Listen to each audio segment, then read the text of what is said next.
Salut tout le monde! Aujourd'hui, on va parler d'une histoire de rédemption dans le monde du trail et pas n'importe laquelle, celle de l'Adidas Terrex Agravix Speed Ultra version 2.0. La première version, c'était un peu une révolution, mais avec de gros défauts. Alors la question c'est, est-ce qu'Adidas a réussi à corriger le tir cette fois? On va voir ça tout de suite.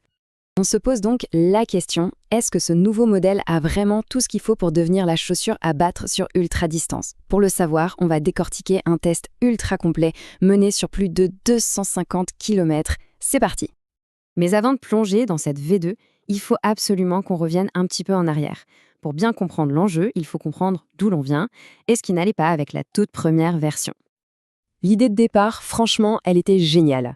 Adidas a voulu prendre toute la technologie explosive de ses chaussures de marathon, les fameuses Super Shoes, et l'adapter au trail. Une promesse incroyable, mais qui s'est heurtée à un vrai mur. Et c'était ça le paradoxe. D'un côté, on avait un dynamisme de dingue, un retour d'énergie qui a fait rêver toute l'élite du trail. Et de l'autre, une instabilité latérale catastrophique. Les coureurs avaient vraiment l'impression d'être perchés sur des échasses. Le défi pour Adidas était donc énorme. Garder toute cette magie, mais en rendant la chaussure enfin stable. Alors, comment ont-ils fait? Est-ce qu'ils ont trouvé la recette miracle?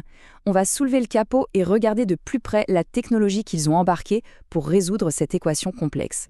Au cœur du réacteur, on retrouve évidemment la fameuse mousse Light Strike Pro. C'est vraiment le moteur de la chaussure. Son job, c'est d'offrir un amorti super confortable pour encaisser des heures et des heures de course, mais surtout de restituer un maximum d'énergie à chaque foulée pour qu'on se sente propulsé. Quand on regarde les chiffres, il y a des choses intéressantes. 265 grammes pour une chaussure avec autant d'amorti, c'est vraiment très léger.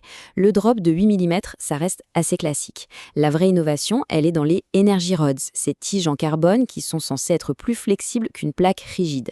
Et bien sûr, la valeur sûre, la semelle continentale. Et puis, il y a le prix, 230 €. Voilà, ça la place directement dans le très haut de gamme face à toutes les autres super chaussures du marché. Clairement, à ce tarif, on s'attend à ce que la performance soit, irréprochable. Bon, les chiffres et la technologie, c'est une chose. Mais maintenant, le plus important, qu'est-ce que ça donne vraiment sur les sentiers après 250 km de test dans toutes les conditions? Je crois que cette citation, elle résume tout. Dès qu'on court avec, la magie est là. Cet effet de propulsion, il est bien réel. Sur les portions un peu roulantes, la chaussure donne envie d'accélérer. On sent qu'on est poussé vers l'avant. La foulée est plus facile et sur la durée d'un ultra, ça fait une différence énorme. Et voilà le point crucial.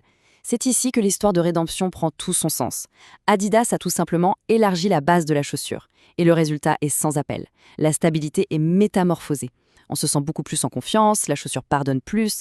Bref, c'est fini, cette impression d'être sur des échasses. C'est le jour et la nuit. S'il y a bien un domaine où Adidas ne prend aucun risque, c'est l'accroche.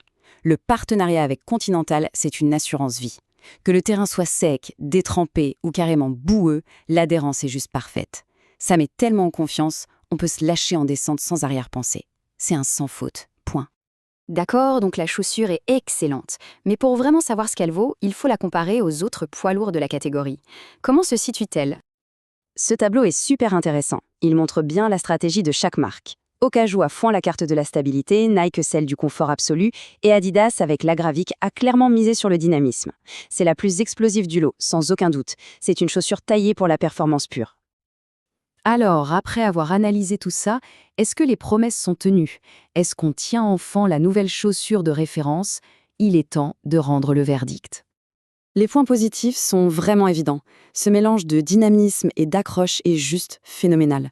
Mais surtout, le gros point fort, c'est ce gain énorme en stabilité par rapport à la V1. Ça change tout. C'est une chaussure qui est à la fois une fusée et qui met en confiance. Bien sûr, rien n'est jamais parfait. Le prix de 230 €, ça pique un peu, il faut le dire. Et même si elle est plus stable, sa semelle reste très haute. Ça veut dire que dans les sentiers vraiment très techniques, il faut quand même rester bien concentré. La question qu'on se pose tous à la fin, c'est, au-delà du test, est-ce que cette chaussure est faite pour moi? À qui s'adresse-t-elle vraiment? La réponse, elle est assez claire. Pour quelqu'un qui cherche à faire un chrono sur un ultra-trail, qui est focus sur la performance, c'est un grand oui. C'est une arme pour économiser ses jambes et faire la différence dans les derniers kilomètres, là où la course se gagne ou se perd. Et finalement, la conclusion du test résume tout à la perfection. En corrigeant son énorme défaut, sans perdre ce qui faisait sa force, la Gravix Speed Ultra 2.0 ne fait pas que se rattraper, elle vient s'imposer. Oui, on peut le dire, une référence est bel et bien de retour sur le devant de la scène.